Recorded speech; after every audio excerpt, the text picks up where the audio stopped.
Guys, day number 13, incredibly enough, we're nearly halfway through the challenge, and I'm here again with unplanned content. I don't actually know what I will talk with you in a moment. Besides that, there's a lot of face today because for the longest time I have my fringe back. But I need to go to the hairdresser and I haven't made an appointment yet, so we need to work with what we have. And I don't know if you know that, but for me, most of the time when I don't want to go online, it's because I'm judging my appearance. And I'm like, oh, I look this and I look that, and I don't look this and I don't look that. And all of this talk and noise inside of my head and the judgment is is holding me back from actually showing up and sharing content and not caring about what others might think, how I look or how I not look. And I know it's for many of us. I don't think it has started with social media, because judgment around looks and beauty has been there. I don't know when it started, but I grew up with it. My family was very big in judging looks and body shapes. So yeah, I think it got a lot more intense because of social media, because we have so much access to how other people look, how other people's bodies look, to what is beauty and how different people define beauty. And it's not easy to stay rooted and grounded and in love with self when you look outside and see that all of advertising and marketing is driven towards telling you need more of this or more of that to be finally beautiful enough. And beauty is in the eye of the beholder. I really believe that, totally. And real beauty comes from inside. I believe that as well too, because actually your energy, and sometimes when you really like somebody, you really see them as so beautiful because you love their energy. So beauty is a lot more actually about energy and about going into resonance with somebody and the way how they make you feel than actually real appearance. Because we actually see the other person only in regards to what we define as beautiful and our own perception. So to realize that gave me more ease, to be more easeful with myself and more compassionate with myself, because many times when I look in the mirror and I see the judging voice coming up, I take a moment and then I take my hands and I rub them so they get really warm, and I rub my face a couple of times, mostly 3 times, and I imagine healing energy and light flowing into my face. And when I take my hands off again and I look, I can see myself as more beautiful.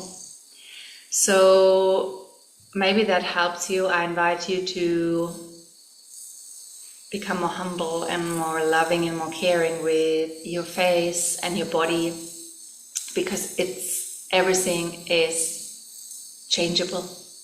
The way you relate to yourself, the way you see yourself, and in the moment you see yourself in a different way, people see you in a different way, because you radiate something different, and different people will come into resonance with you and will be attracted to you, or different people will be attracted to you. So beauty really comes from inside and the way you look at yourself. And I had 2 friends actually in the past, and now I have to say, from beauty standards, how you would basically measure beauty nowadays, they weren't as beautiful, but they love themselves, and you could really feel that when they look at themselves in the mirror, how they dress up, how they show up in the world. And what did they get back? They did get back appreciation for themselves, for their beauty. They got compliments, because it was about how did they themselves see who they are. So it's really about how you relate to yourself and how you relate to what you see in the mirror, because what you see in the mirror is tinted by your own perception and is tinted by what you have learned around beauty. Yeah. So if your parents, for example, always said, oh, your freckles are not really nice, you will look in the mirror and the only thing you see is your freckles. And you will be like, oh my God, I hate my freckles. People don't love my beauty or don't love my face because I have so many freckles. Whereas another one really loves your freckles because they think it's so cute and beautiful. So changing, it's with everything in life. It always starts within. Is the light going down? It always starts within. And we can change anything inside of us. Once we relate in a different way to the thing we see changes. Yeah, maybe you've heard that before. It's a journey and it's not always easy because, yeah, you've related to yourself maybe for the longest time in a way, I don't know, you're too big, you're too that. And to change that, you need to set up a new thought train, new connections, neural pathways, which tell a different story. And in the beginning, that might not be that easy because you still see yourself in the old way.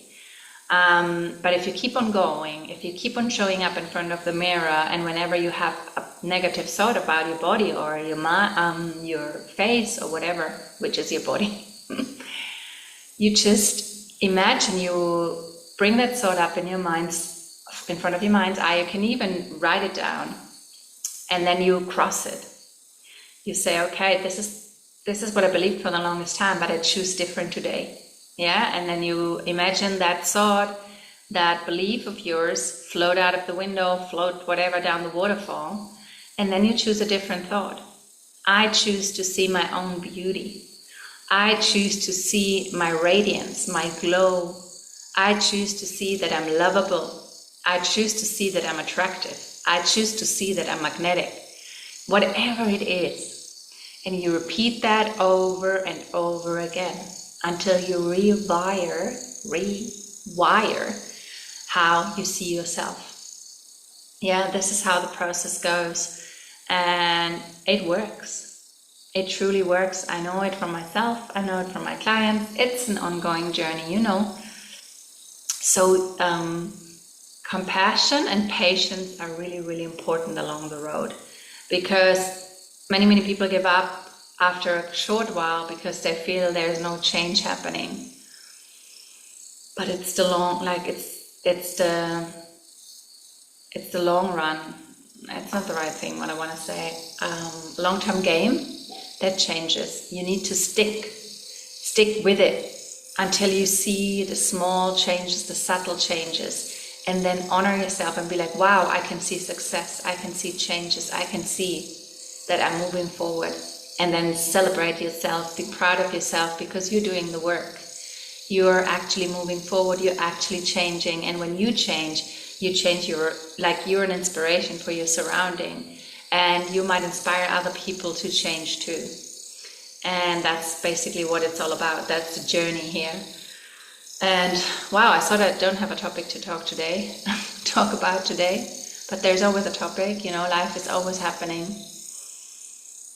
Yeah, be thankful for how far you've come, and show up for yourself. This challenge now, it's like day 13, and I'm like, do I still want to do it? And like one part of me is like, no, I don't want to do it, because what's the purpose of it and all of this. But I said I commit to it. It's only 30 days, and I'll show up. I'll talk about my own journey. I talk about what moves me, what's present for myself. I just realized today, or the last couple of days, over and over again, how far I've come on my journey and how long it took. And I don't want to, when you feel, because some people say like, oh my God, that took so long, I don't want to do it. But every journey takes its time. Some people might move faster, some people might move slower. In my regards, I feel like it took some time, but then in the end, I needed that time. And I think I did many steps which others might have left out because they jumped more quickly, and then sometimes we need to go back. to do the missing steps, to fill the missing steps.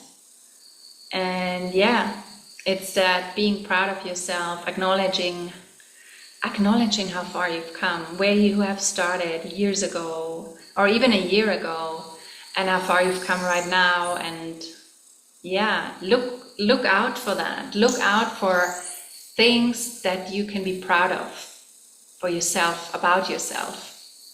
Yeah, and not only move towards the next goal very quickly and very fast, but enjoy the moment, celebrate, cherish the moment, cherish your success.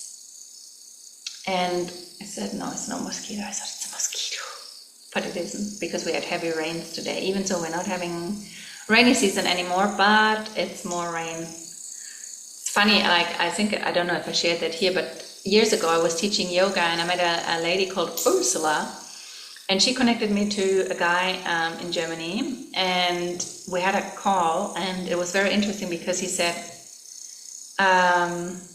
he has like a tool where he can sort of predict the future. Don't ask me how exactly it works, but he told me it's been 4 years ago. 2020, no, 3 years ago, and he said you will have a lot of more rain in Asia and where you are over the next years, and in Europe it's getting so much more hot, and most probably other people predicted that as well. I don't know, but it's true. We're out of rainy season. It's raining every day nearly. Some people are really fed up by it.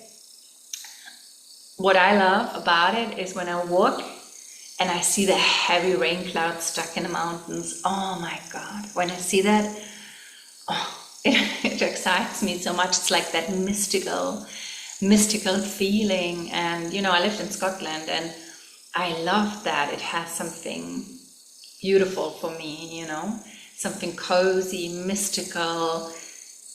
Yeah, you want to be at home with a cup of tea, cuddle, and look out into nature and its richness and its abundance and its beauty. And I can see beauty as well when the sun is out and it's beautiful, but there's a certain beauty when it rains and the clouds are heavy and it's a little bit darker, and yeah, I love it too. Where are the people who love that kind of weather as well? Please let me know. That's maybe why I don't want to live by the ocean, or because mostly in Asia, maybe, and around here in the ocean, it's mostly sunny, I guess. I'm not 100% sure. But I love the changes of weather. I love, the seasons in a sense. It's beautiful. Yeah. That it's not always the same, and there's a variety in the weather and in my mood. I don't know if you have moods, but I have moods, and I always had moods, and maybe it's also more dominant or more. I've never taken the pill besides 2 months in my life, and I was like, oh my God, this is like the worst thing ever. I felt like I'm not myself anymore, so I stopped. And so for forever I have moods, because I felt like I was a little bit like numb with my moods and how I felt, and I didn't like it at all. Of course, if you're in a bad mood, it's not always nice, but it's like the seasons. It's mostly not always sunny, or at least where I grew up, it's not always sunny, and there is a beauty in everything. I really believe that. And so anyway, I hope, I don't know, what is this? Oh yeah, look at this. I want to show you before I go. I found this on the beach. It looks like perfectly shaped, right? It's a shell, and it came out of the water like this, and I'm like in an awe of how beautiful it is and how the ocean can do something like that. I might make it, put it here, like I don't know, maybe I can put it into a necklace or something. It's really, really beautiful. It sticks to me. So anyway, guys, I'm heading off to dinner now. I hope this brought you value. Thanks for watching, and I see you very, very soon. Have a beautiful day wherever you are in the world, and bye-bye.